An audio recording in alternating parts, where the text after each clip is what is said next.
creative writing instructors Tom Keeley and Adam Johnson wanted to make a full-length graphic novel with their class of 15 students. They hoped to explore the medium and work collaboratively, but mostly, they wanted to tell a good story. This was not so easy a task. First, they had to get 15 people to agree on which story to tell.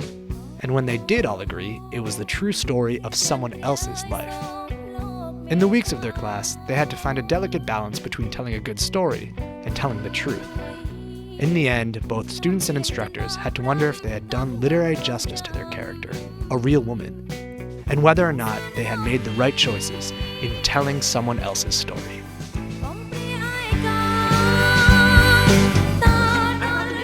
Stomach, but apparently she got shot in the shoulder, but this is just a close-up of her punching her stomach. And then here would be, this is like 2:30 a.m. This is an aerial view of the whole scene, so like panicked like people who saw it or ran in when they heard the gunshot, her lying on her back, and then the niece clutching her stomach. And that's all I got done. Sweet. I submitted a bunch of drawings to Eric, who is the reporter who kind of like presented us with the story of Top Marina, and he told me that in Cambodia there are no sidewalks. And I'd drawn a lot of sidewalks, so I don't really know how I'm going to deal with this problem, except for maybe pretend I never heard him say that there are no sidewalks. So that's why I left. Just died, but, I was looking up images on Google of gunshot victims and like people in the process of being shot, and my friend was there and he was like, "What are you doing?" These are the voices of Tom Keeley and Adam Johnson's graphic novel class as they worked throughout the quarter. Over the course of 10 weeks, the class met for over 9 hours a week in both the afternoon and evenings. Their class would often be filled with photographs posted on the wall, pizza boxes in the corner, and tables crowded with ink drawings, art supplies, and laptops. The class consisted of 15 students, both artists and writers, collaborating together to produce one final product, a full-length graphic novel. Here are instructors Tom and Adam discussing their initial hopes for the class. We had taught a class called New Media Writing, where we looked at anything involving the internet and the writer. We did look at graphic novels as well, because there's just a lot of e-comics on the web, and that's where a lot of the students gravitated towards. And coming out of that class, which we taught a year ago, Adam, I mean, this is really your idea. You just dug the graphic novel, and you were like, and we're going to make a book, you know? And I was like, well, that sounds good. You know, what are we going to make? You know, like a 50-page book or something? Are we going to make like a collection of short stories, you know, short comics and stuff? And Adam was like, we are going to make a book, a full-on book, and it's going to look great. I think if ever once we would have wavered, it wouldn't have happened. That's right. People kept saying, you're going to do what? You're going to make a book? Yes. With that many students? Yeah. In a few weeks? Yeah. I would have to say absolutely. Mm-hmm. You know, and I, saying it enough, I think we've started to believe it. And when the class came close to starting up, I suddenly felt a tremendous amount of pressure, like, holy shit, it's real. Right, absolutely. Yeah. It was the hardest class I've ever been part of, even including the first class I ever taught. When the class began, things started out well. Tom and Adam had gathered a good mix of students with both drawing and writing skills. They spent the first 4 weeks reading and discussing various graphic novels and working on small exercises to hone their storytelling skills, experiment with the form, and learn to work together. By week 4, it was time to get started on what would be the final product, a graphic novel written and illustrated by 15 different Stanford students. But choosing a story to adapt into a graphic novel that everyone could be happy with was an incredible challenge that almost brought their collaborative process to a near standstill for days. This is Jessica Johnson, a senior in the Especially when class. deciding on a topic, there was one day there that we actually skipped our break on a Monday, so it went from like 3 to 8, and we were just talking about which subject we'd choose. And we wanted everyone to be happy with it. Everyone was just so frustrated and tired, and they just almost wanted to be told what to do. This is Adam discussing the process of picking a story with various It students. truly felt like in the name of collaboration, we had disenfranchised everyone in the class. That was a little low. I mean, I went home and I talked to my wife for a long time about that.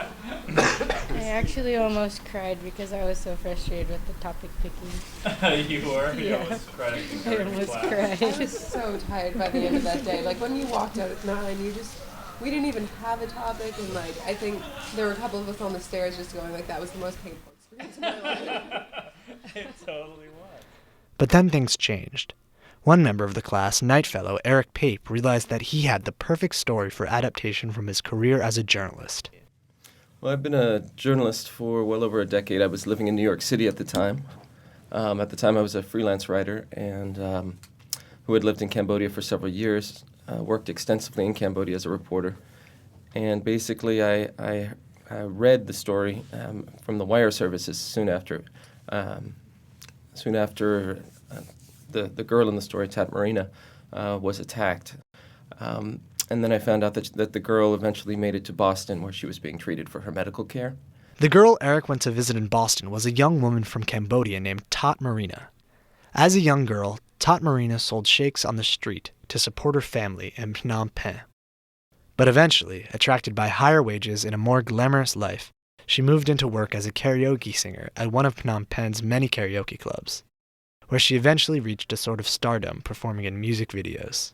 It was there her beauty and youth attracted the attentions of an older man, a powerful government administrator. It's really a story that is more universal than I realized at the time. It's a teenage girl's story of first love, but one that went horribly wrong. This is a poor girl who met a wealthy, powerful man. And when I say poor, I'm talking Cambodian middle class, which means, middle class in Cambodia, it basically means you own a blender or you own a moped, because then you have a source of revenue, which means in American terms, we're talking dirt poor. She met a very wealthy, powerful man who was a prominent official in the government. He basically lured her into a relationship, began to financially support her and create dependencies.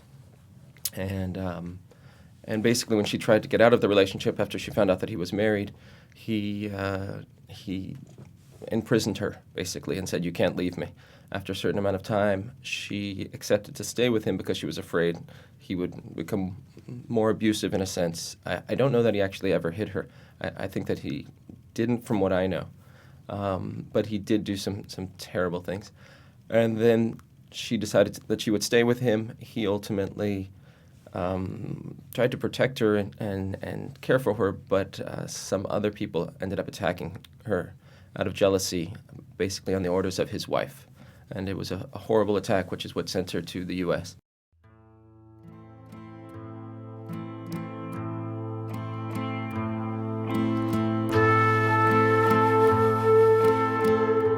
In a crowded market, Marina was attacked with acid that left her horribly disfigured and maimed. She is one of many women in Cambodia who have been attacked in this way, and whose attackers have yet to be prosecuted. When Eric met Marina for the interview, she was living with her half-brother in Boston, where she hoped to receive plastic surgery to restore her appearance. Eric, along with another journalist, attempted to publish Marina's story in various American periodicals, but were turned down numerous times. Finally, one set of editors agreed to publish their story, but that was the week before the terrorist attacks of September 11th, 2001. We were preparing a big story for an American audience, but after 9/11, no one cared. So we wondered, what do we do with this material? Nothing's going to happen in the U.S. now because of it. So we wanted to take it to Cambodia, and then we thought a graphic novel would be a wonderful way to do that. We thought if we created a little booklet with drawings that were almost cartoonish, it would look harmless, so the authorities wouldn't figure out it was something kind of subversive in a way.